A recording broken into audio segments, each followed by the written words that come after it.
Welcome to Enlightenment of Change on webtalkradio.net. I'm your host, Connie Whitman. Thanks for joining us this week. And I hope every week as you tune in to the show that between my guests and I, that we share some tips, strategies, and ideas that maybe help you shift your perspective and get a bigger perspective on whatever change is happening in your life. And hopefully we're helping you navigate that change with a little bit more ease and grace. To help you, of course, on that road of change, I have a special gift for you. It's my free communication style assessment, and it shows you what your superpowers are, but it also spotlights your blind spots. And you know me, oftentimes, I think our blind spots is where we shoot ourselves in the foot. So you get those two reports. They're for my free gift to you. Go to my website, whitmanassociates.com/CSA for communication style assessment. Additionally, I just started an Enlightenment of Change Facebook group, and I'm trying to build a community there that are like-minded, where we are looking for enlightenment, that we are business owners, that we are working folks, but we're trying to find that balance between life and work. So please join me on that Facebook group. I will put that link in the show notes as well. Now, my motivational quote today is by Peter Strople, and Peter says, "Legacy is not leaving something for people, it's leaving something in people." Now, what comes to mind when you hear the word legacy? Is it financial? Is it a tangible item? Or is it a legacy of some other value, or maybe not value, just the value of what you've taught your family? So there's no right or wrong answer for this either, but I'm curious as to what the word means to you. So I'll just tell you, for me, from my perspective, I think that my parents' legacy will be, thank God they're still alive, but I think their legacy will be that of love, integrity, family, and just doing the right thing in life. So today, my guest is Stacey Golden-Lisnock. Now, Stacey is a former financial advisor and CFP. She is now a financial advocate who has created a system to support people in all stages of life to plan, prepare, update, organize their documents and all their personal information needed in case something happens or, God forbid, they pass away. Her personal story is behind this career change, and she is fulfilling her lifelong dream of educating her followers so that they're able to take action and elevate their lasting legacy. She hosts a weekly podcast also called Legacy Therapy, where people tell their stories, their personal stories, and professionals give tips and resources on various topics to encourage and support leaving a stress-free legacy. So please help me welcome Stacey to the show. Thank you so much for being on, Stacey. This is such a great topic. Thanks, Connie. That was a great intro. I loved how you did the legacy tip too. That was really great. Thank you. Yeah. So, when we say the word legacy, I know it means different things. So I figured, let me share what it means to me. And then, because other people think it is financial, which is fine too, right? There's no right or wrong answer, right? It's just what perspective are you coming from? So my first question is, you've changed careers, right? What was the pivot point in your decision to change from, that CFP to this now really becoming an advocate? Yeah, it was a big shift, and it's a big decision to let those licenses go, I have to say, because they're very difficult to get. And once you have them, you really just hang on to them for dear life. But it got to the point where I had an illness. And so I realized that I just don't need all the stress anymore. They do say stress kills, and you don't believe them because it's a silent killer, right? But that was what was the behind my illness, was a stress related thing. So I just realized that I have a lot of education that I can offer to people. And in being a financial advisor, that's what I was doing, as well as selling programs and products, right? But I realized when I was sick that no one else in my family knows anything about the bills and the investments and the contracts, insurance, and what nobody else knows. It was just only me handling everything. Of course, on my own business as well. So it just started to be like the bigger problem than the illness. And so when I did become stronger and I started having more energy, I started looking at this whole idea of being prepared in advance. And there really wasn't anything there that I could really put my teeth into that I could really grasp onto and follow. And so then that's when I said, you know what, I'm going to be a financial advocate. There's got to be a lot of people out there that feel this way, just don't know where to start. Yeah. And I went on your website. You have so many great resources and information for people from a guidance standpoint. We don't know what we don't know. And if you've never lost a loved one with any type of legacy or money or a house or debt, right? It's not always that you get this windfall. Sometimes you take on a burden, and what do, right? And all of a sudden you're thrown in the deep end. And then the worst situation is, what if you're leaving that havoc behind for your loved ones? It's kind of sad. We certainly don't want to do that. Yeah. Yeah, I think, and part of it for me is like that whole, I don't want to be talked about in a bad way. I want people to think, oh, she was great in every way. We didn't know, you know, sometimes people think you have all your stuff in order and then they come to find out you had nothing prepared. And it was almost like this fallacy your whole life became, because the memory of you just is that fact that you just didn't have things as organized as you portrayed yourself to be. Yeah. And the other thing too is, you know, my mom and dad, they're 90, my dad's going to be 91 soon. And my mom is 92. My dad will be 91 soon. And so about a year ago, my mom started slipping. They still live independently, thank God, but my mom started slipping a little bit. So all of a sudden, you know, us kids, we were like, holy crap. Are they going to have enough money? Do we need to do a reverse mortgage? Because of course there's no mortgage on the home. You know, what are our options? So you start, right? You need to do something and you want to do it proactively, God forbid to wait.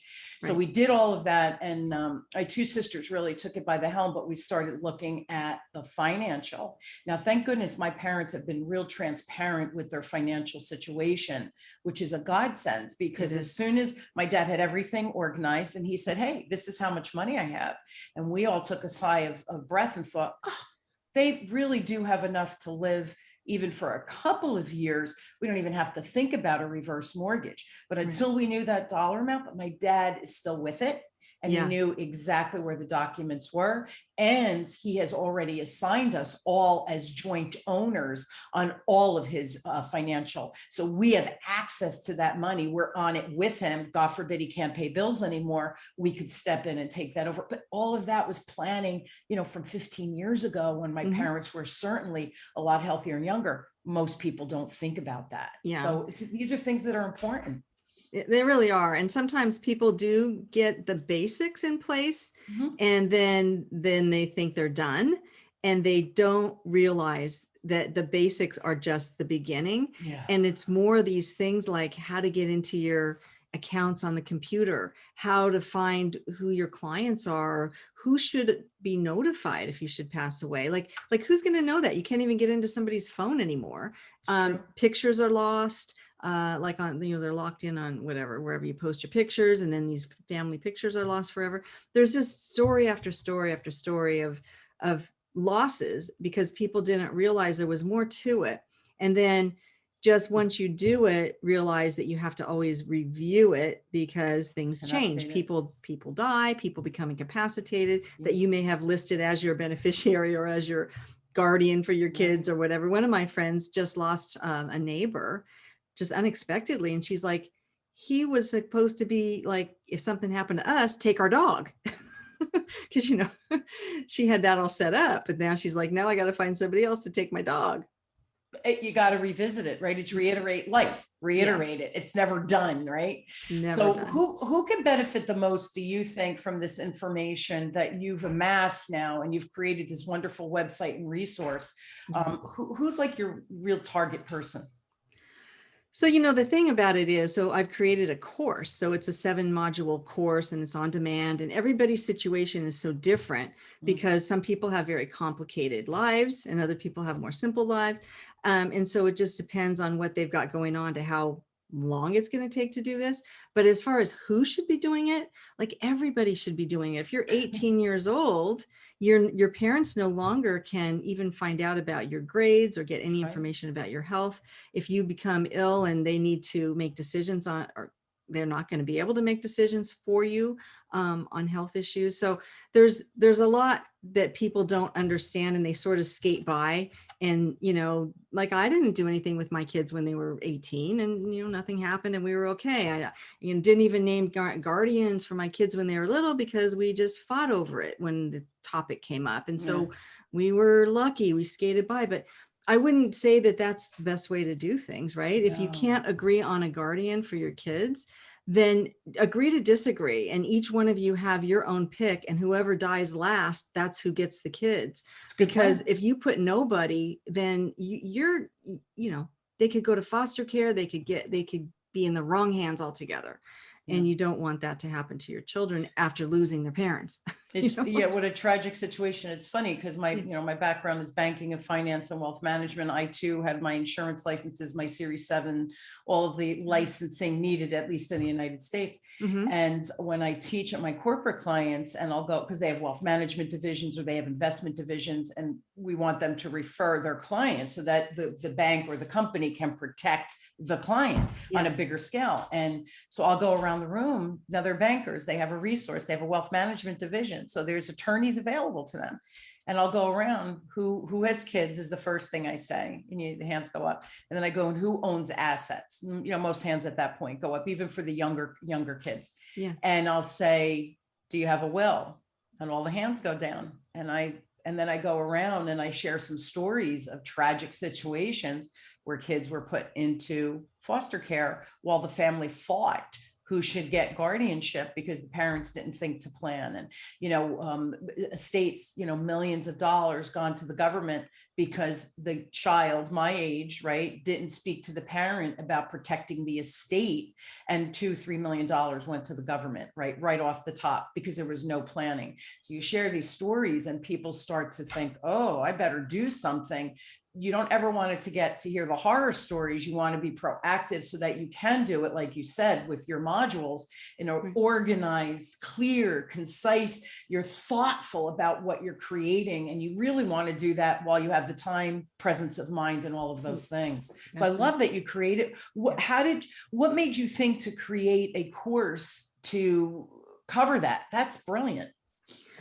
Well, I was buying workbooks, and they're plentiful. And the fact is they arrive and then they get put aside, and it's very difficult to get, even if you start on them, it's very difficult to keep the momentum up because you don't have any accountability.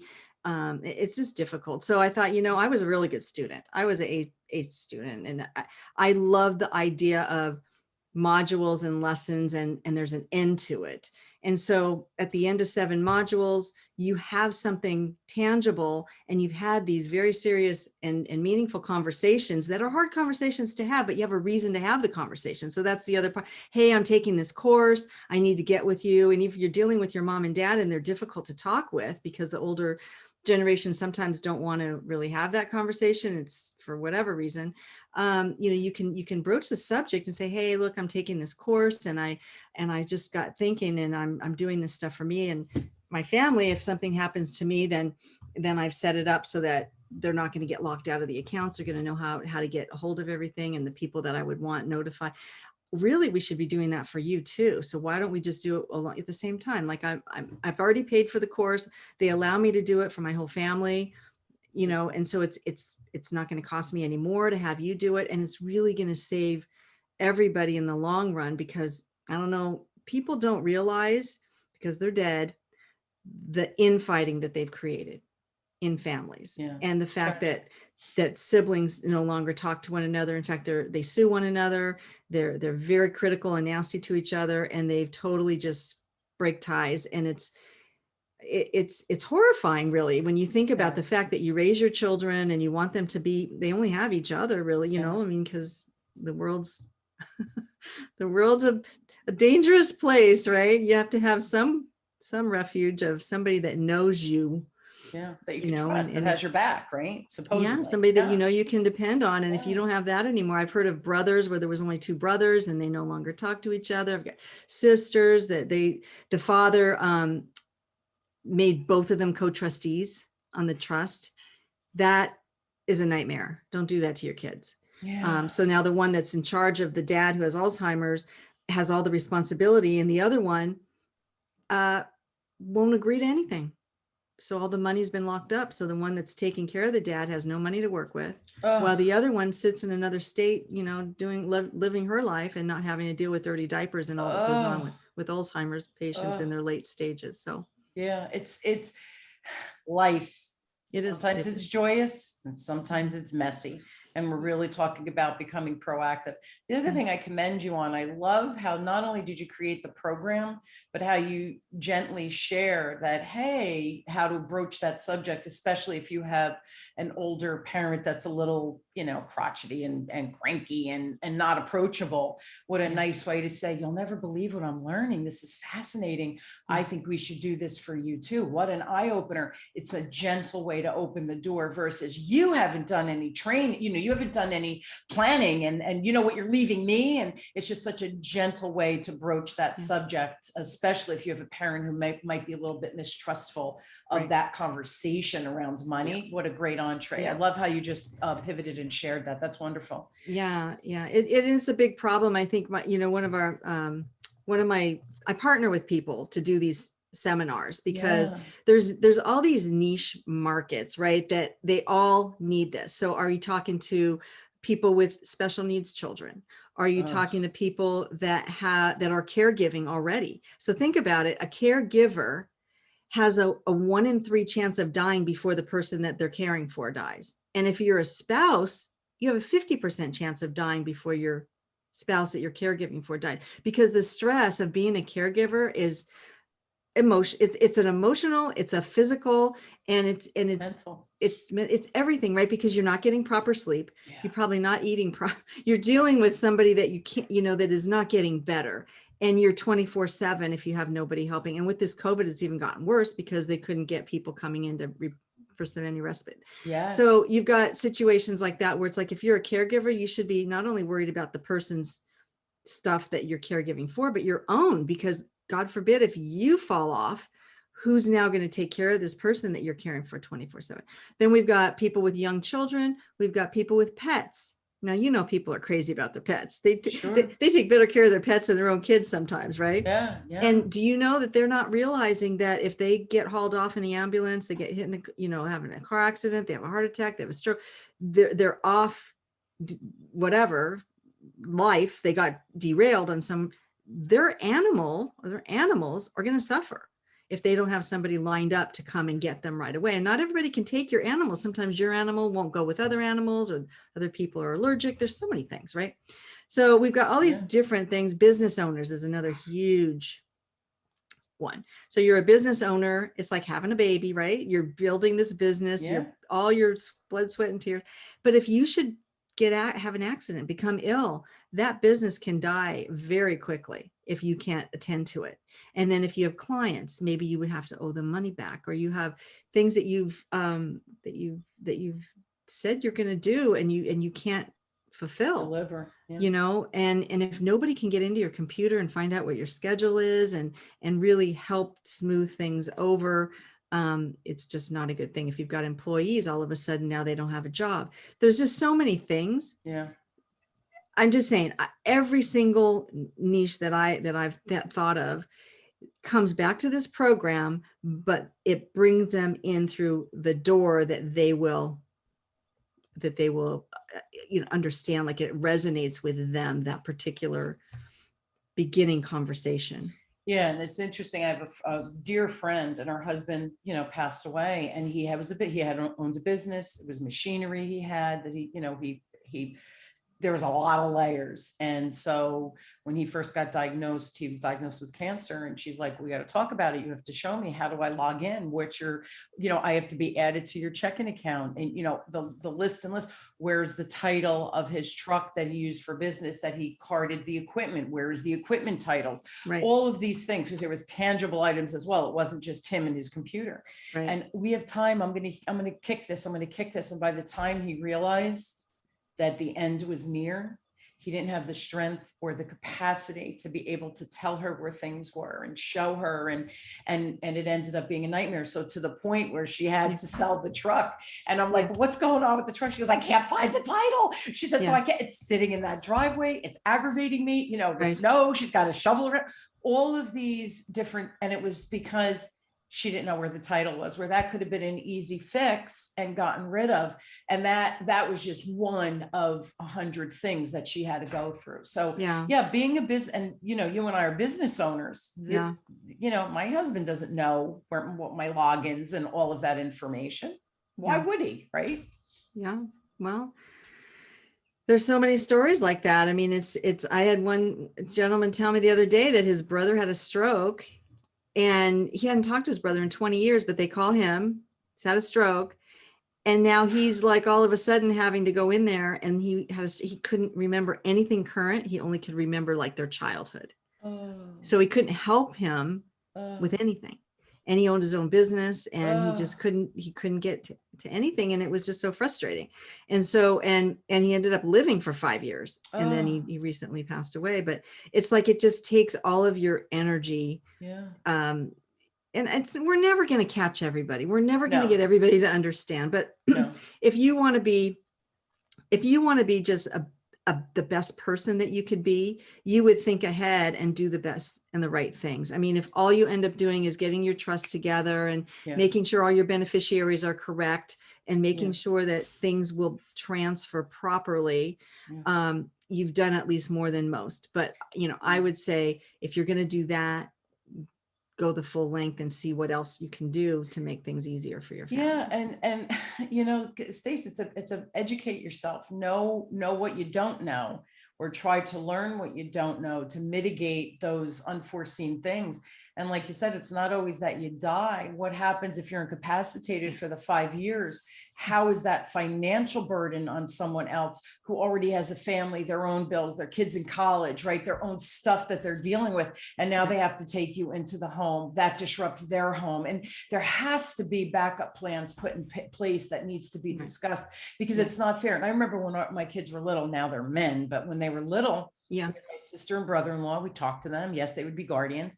We had enough life insurance because my sister had 3 kids, right? Now you take 2 more on and you're in a house that's tight with 3. Now you're adding 2. My kids are 6'3" each, right? Now they're full grown. So how do you fit 2 boys into an already, right? You might have to put an extension on. Well, where's that money coming from? Where is their education going to come from when you're responsible for 3 kids' educations, right? So all of those pieces of the puzzle had to be thought through well in advance when, I was pregnant with my first son. So, most people don't think of that because we don't want to think about something bad happening. I get that. Right. Yeah. What about, so in the workplace, right? Using your information that you create, what is your information good in the workplace, or a good idea in the workplace to share that kind of thing as well? You know what I'm asking? Yeah. So that's another one of the niche that I have, because business owners and their employees, they have such a risk of the productivity loss. When that phone call comes to an employee and they go, gotta go, mom fell, I gotta get on the first flight, I'm the only one, then they're gone for an unlimited amount of time. And then it affects the rest of the employees, right? Because now maybe they were the only one that could do this one particular thing that needed to be done, or they had a project that they were in the middle of working on. And it just, so if this can be implemented in the workplace, it just makes the time condensed for everything that needs to happen. Because if you're having to handle your affairs of your folks and they didn't do anything, you are on the phone hitting brick walls during business hours for years, trying to get stuff resolved until you give up, basically. And then assets get lost, it gets sent to unclaimed funds. I mean, people just don't have that long, I work with paper, so that's what I do. I know how to deal with it. I know how to complete forms. Most people don't want to have anything to do with forms, papers. If they're not done correctly and they come back, they don't even open the envelope. I mean, stuff just doesn't get taken care of. So they lose out. I've had people just recently, a lady called me, her life insurance lapsed while she was in the hospital. I said, well, when was the last payment you made? She goes, well, I'm pretty sure I made it this month, whatever. I went and called them, and come to find out they sent multiple notices telling her she needs to pay this amount, whatever. And she claims none of it showed up. I find that hard to believe, but she lost her life insurance because It didn't get paid. They're not going to just out of the grace of their heart give you back your life insurance. They said, oh, well, we'll send you reinstatement forms. Well, do you know what that is? That's like reapplying for the life insurance all over with your health and medical history. Well, she's Well, obviously not going not to healthy. be, she was in the hospital for an extended period of time. And so, you know, it's a sad story. And I'm like, I don't understand why you took it off of bank draft, because I make it a point, bank draft stuff you want to have paid and not go unpaid, put on bank draft. And if you don't like the idea of bank draft, then open a separate checking only for these few bank drafts and make sure money gets transferred there every month so it doesn't, you know, overdraft. I mean, there's ways to do it because people sometimes just have this mindset they don't want to do that. Well, okay, you don't want to do that. Do you want to lose your life insurance? Because that's a whole lot more of a loss than whatever it is you're afraid of is going to happen with your checking account. Yeah. If you have it on auto pay. It's So, crazy. you know, I've had people where they, you know, you could have your, you know, if you don't pay your tax, your, I want to say your property tax, you know, these tax lien sales, people have had their houses sold out right from underneath them because the property taxes weren't paid. The house was paid off. No property tax was paid. People that have Alzheimer's forget to pay bills. You have to have somebody willing to check up on you financially, you know, and most people are not willing to go there. They don't want to broach that topic. And if you have a terminal diagnosis, it's even worse. Yeah. They don't want to bring it up. Yeah. It's like, You know, why do you think, you know, because this is what you deal with every day. Why are so many people unaware of these the concepts, but I think more importantly, the consequences? I think we've all heard the horror stories or have seen them, even if not immediate in your immediate family, but through cousins or aunts or you know, some distance relatives that have gone through. Why are people so unaware and unaware of the concepts, but forget about the consequences, which maybe is even more important? yeah, I just think that it's denial. People just don't think their mortality is ever gonna, it's not gonna hit them. They're good. You know, you hear people say, I'm young, I'm healthy, I've got nothing wrong. Well, that doesn't even matter. You'd still get hit and you can still get sick. Anything can happen to anybody at any time. So that's sort of like almost like a non-statement to say that. Yeah. But the other point of it is, I cannot get over the fact that our schooling doesn't ever address any of these very important things that affect everybody. And nobody seems to know about it or want to learn about it or feel like it's important to do right now. They have time. Kind of like what you said about your friend who he had a diagnosis, but he felt he had plenty of time. Everybody thinks they always have plenty of time. And I always say the time to do it is when you can physically handle it and when you can emotionally and cognitively be right about making decisions. Because even when you do your healthcare directive, there's another form that you can put that's basically if I do contract dementia, that I want you to not listen to anything I have to say new, right? I want you to go off of my form when I didn't have dementia. So like, because people with dementia, right, they could act like they can have moments of clarity where you feel like, they're kind of with it today. Sense. Yeah. But if they have it, they're not thinking in the right mind. They're thinking in the right mind when they made the decision. And then they said, stick with my decision that I made when I was clear. Of sound, mind, and body. Yeah. That's why they start that with the wills of sound, mind, and body, right? Yeah. Because you're entering into that contract, knowing what you're getting into. Yeah. And it's like, don't listen to me later. Don't listen to anything I say after this, because it's not going to be right. Yeah.